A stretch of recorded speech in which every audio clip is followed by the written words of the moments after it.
hürmetli abonatçılar. Bugün taza korkusunuz çıkıptı. Korkusunuz adresine yer alınmasak, şu kamatının doğrusunda 4. stajdayken görev ötesi işine yer alınmasak, işler aboyla vurulan bir korpus işlerin görev ötesi, devam işler, zor işler, filmin işlerden koyulan. Eşitlerimiz emdir, görev ötesi, hilerimiz laminat, abonatçılar. Elden bir like basıp koyunlar, kapılasa bundan əməkçi korpuslarına zorlarını çıxarıb varamız. Yanımızda sanuz yerinden görüb ötəsə unitazı, rakamiyası, vannası, əmməyacı var. Ben de plan isə qızdırılan, kafelle vurulan, o boyda depresan aboy, yeni depresi plastiklerden kaplanına görüb ötəsə hürmetli abonatçılar. Aytıb ötkən teylərimiz laminat boğan, otudu həm yeri hürmetli abonatçılar. Yanımızda kuxunnisi, kuxunni mebeli, gaz plitesi, katyol, zamanəvi katyoldan koyulan hürmetli abonatçılar.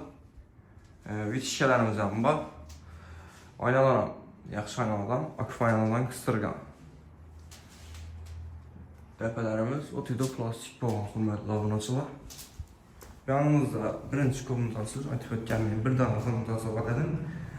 Korpusumuzda adresi zor, urdu, okşlaram, əmmərəm, maz.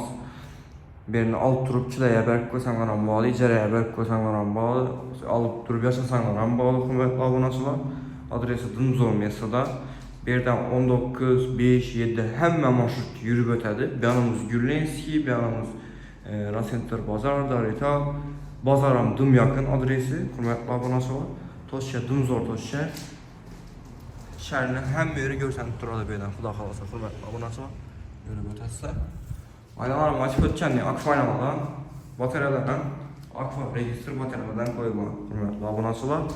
Birimiz baxasına girədən baxası 260 milyonda vakit tuttu egeləri 1-2 son gəlişdirib bərəməndə tutdular. Xuda xalasa egələrin nömrəni videoda yazıq kaldıraman. Eğer kimə qızıq bu adam olsa egeləri bilən gəpləşib xuda xalasa gəlişib ala verəsizlər.